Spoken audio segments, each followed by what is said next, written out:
উৎসব উপলক্ষে আপনি মত বিনিময় করলেন, সামনে নির্বাচন, তাদের উদ্দেশ্যে আসলে কি বলার রয়েছে? নির্বাচনের সঙ্গে ভোটের কোনো মিলাই নেই।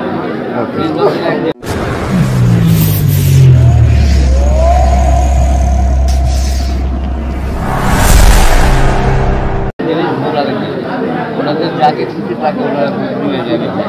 অতীতে ওই সমস্ত অনুষ্ঠানে হয়তো দীর্ঘদিন স্বৈরাচারের কারণে পার্টিসিপেট করে নাই। আবার ইনশাল্লাহ আমি এটা অব্যাহত রাখবো।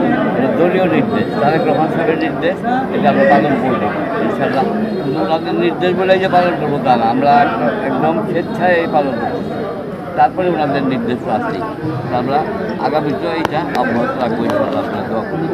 স্যার আরেকটা বিষয় হচ্ছে স্যার, ফেব্রুয়ারিতে নির্বাচন, পিআর পদ্ধতিতে সবাই চাচ্ছে, বিএনপি কি আসলে আসবে বা পিআর পদ্ধতি অনেকেই বুঝে না, এই বিষয়টা আপনি কোন দিকে দৃষ্টি দেখতেছেন স্যার?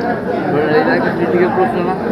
দলের সিদ্ধান্তগুলি কারা নেয়? সভাপতি, সেক্রেটারি সাহেব দলের সিদ্ধান্ত নেয়, আমরা এটাই নিয়ম, গণতন্ত্রের নিয়ম এটাই।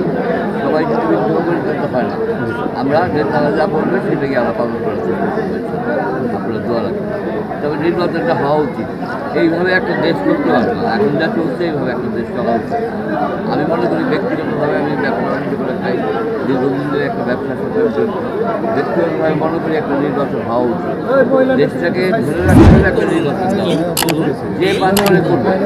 এখন জামাত কী বললো, বিএনপি কী বললো, কে কী বললো, জনগণ যাকে চাইবে সেই আসবে। সেই নির্বাচন স্যার, একটু আমরা আপনার কাছ থেকে জানতে চাচ্ছি যে আসলে পিআর পদ্ধতির নির্বাচনটা কেন তারা চাচ্ছে, বা পিআর পদ্ধতির নির্বাচনটা কি? একটা জিনিস কালকে শুনছিলাম যে উচ্চপক্ষ স্যার সংসদে পিআর পদ্ধতি চাইছে। একটা দেশ দুইটা পদ্ধতিতে নির্বাচন হতে পারে। নির্বাচন হবে জনগণের ভোটে।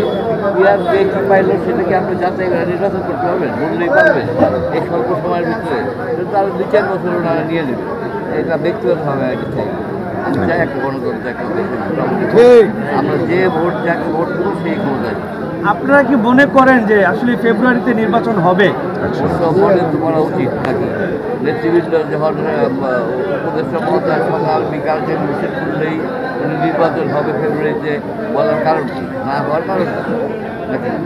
হওয়ার কারণেই তো বলতেছে ফেব্রুয়ারিতে। আমরাও বিশ্বাস করি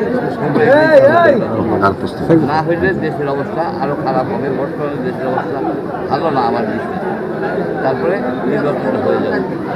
থ্যাংক ইউ স্যার।